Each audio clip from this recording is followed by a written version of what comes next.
अब तो और देर न होगी। इस टाइटल को देखते ही आपने सोचा होगा कि क्या विषय है ये। ये एक भविष्यवाणी के पूरे होने की बिंदु है। अब देखिए, इज़राइल नाम का एक देश है और यहूदी नाम का एक गोत्र। तो पवित्र शास्त्र के अनुसार अंत के समय में इनके प्रकटीकरण के बारे में है। तो आज के कार्यक्रम में हम इसी के विषय में जानने वाले हैं। और इसे देखना क्यों जरूरी है? क्योंकि साल 2025 में एक बहुत ही महत्वपूर्ण भविष्यवाणी पूरी हुई है और आज का व्याख्यान उसी के बारे में है।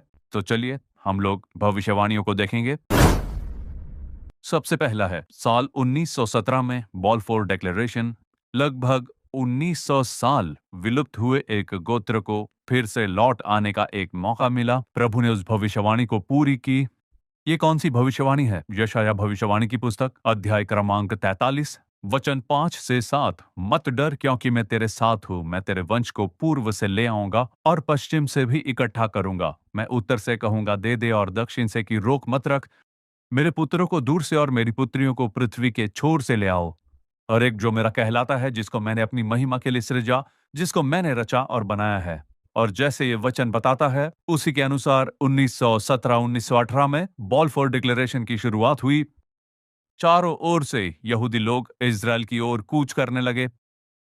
अब इन इज़राइलियों के और अंत के समय की भविष्यवाणी के बीच क्या संबंध है? होशे की पुस्तक अध्याय 3 और वचन 4 और 5। क्योंकि इज़राइली बहुत दिन तक बिना राजा, बिना हाकिम, बिना यज्ञ, बिना लाठ और बिना एपोद या गृह देवताओं के बैठे रहेंगे। उसके बाद वे अपने परमेश्वर यहोवा और अपने राजा दाऊद को फिर ढूंढने लगेंगे और अंत के दिनों में यहोवा के पास और उसकी उत्तम वस्तुओं के लिए थरथराते हुए आएंगे। इस वचन के अनुसार वो लोग लौटने लगे। अब हर ओर से साल 2025 तक मनुष्य गोत्र भारत से तैयार होकर गए और ये भविष्यवाणी पूरी हुई। अब आगे इस भविष्यवाणी के पूरे होने में क्या बाधा थी कि इज़राइल के लोग अपने देश को फिर से लौट नहीं पा रहे थे? तो अब देखिए, परमेश्वर की दूसरी भविष्यवाणी पूरी हुई। यहेजकेल की पुस्तक अध्याय 23 और वचन 25 और 26 में परमेश्वर कहते हैं कि मैं तुझ पर जलूंगा, जिससे वे जलजलाहट के साथ तुझ से बर्ताव करेंगे। वे तेरे नाक और कान काट लेंगे और तेरा जो भी बचा रहेगा वो तलवार से मारा जाएगा। वे तेरे पुत्र पुत्रियों को छीन ले जाएंगे और तेरा जो भी बचा रहेगा वो आग से भस्म हो जाएगा।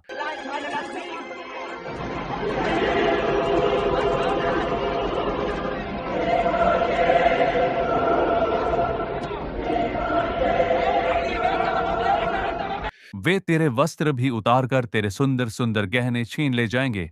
तो ये भविष्यवाणी ठीक उसी तरह पूरी भी हुई। और सब जानते हैं कैसे। हिटलर ने गहनों के लिए इजरायलियों के नाक और कान काट डाले थे और उनके सारे गहने छीन लिए थे। देखो, मैं तुमको ऐसा दबाऊंगा जैसे पूलों से भरी हुई गाड़ी नीचे को दबाई जाती है। Gegevens van het Nederlandse Rode Kruis. और वचन 16, और शूरवीरों में जो अधिक धीर हो वो भी उस दिन नंगा होकर भाग जाएगा। यहूदियों को मारते समय उन्हें निर्वस्त्र करके मारा गया। उनके कपड़ों का एक ढीक बन गया था। तो देखिए, ये भविष्यवाणियां साफ तरीके से साल 1936 से 1943 तक पूरी हुई। आगे परमेश्वर की एक और भविष्यवाणी साल 1948 में पूरी हुई थी। मत्ती रचित सुसमाचार वचन 24, वचन 32 और 33। अंजीर के पेड़ से ये दृष्टांत सीखो, जब उसकी डाली कोमल हो जाती और पत्ते निकलने लगते हैं तो तुम जान लेते हो कि ग्रीष्म काल निकट है। इसी रीति से जब तुम इन सब बातों को देखो तो जान लो कि वो निकट है, वरन द्वार ही पर है। तो ये भविष्यवाणी इजराइल के फिर खड़े होने और उसके पहले राजा, पहले प्रधानमंत्री की स्थापना को दर्शाती है।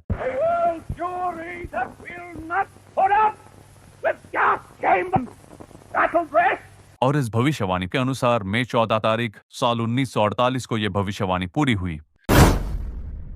इजराइल के सबसे महत्वपूर्ण नगर यरूशलेम को लेकर भविष्यवाणी। जकरिया की पुस्तक अध्याय 12 और वचन 6। और यरूशलेम जहां अब बसी है वही बसी रहेगी, ऐसे परमेश्वर ने कहा।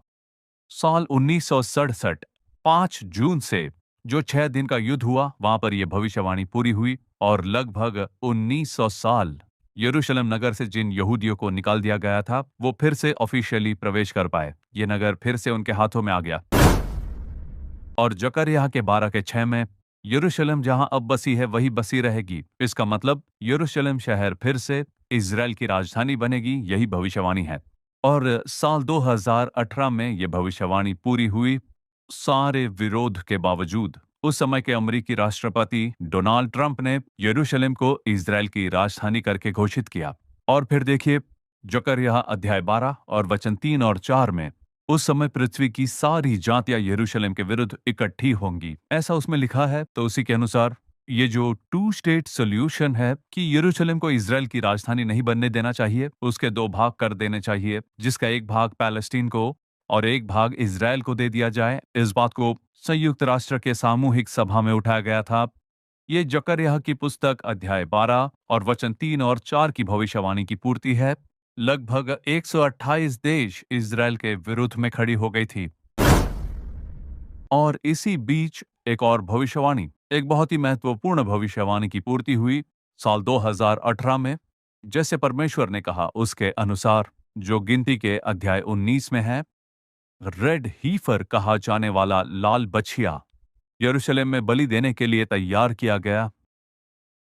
द टेम्पल इंस्टीट्यूट के द्वारा साल 1987 में यरूशलेम में आराधनालय बनाने का काम शुरू किया गया।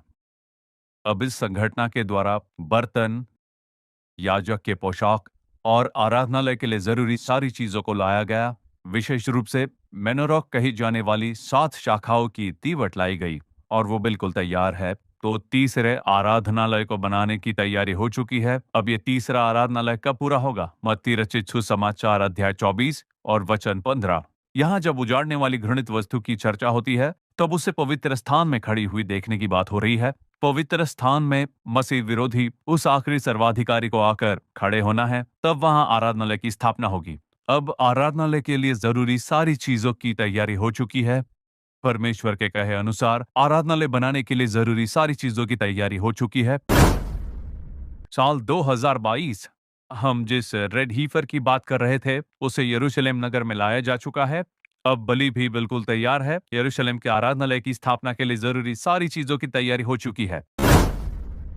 साल 2010 हारून के गोत्र से जुड़े एक व्यक्ति को नॉर्थ अफ्रीका के एक सिनेगॉग में एक प्रार्थनालय में पाया गया और कहा जाता है कि उसी व्यक्ति के द्वारा हारून के वंश को लाया गया है, पर उसकी साफ साफ पुष्टि नहीं हो पाई है और अब तक उस बात की जांच चल रही है।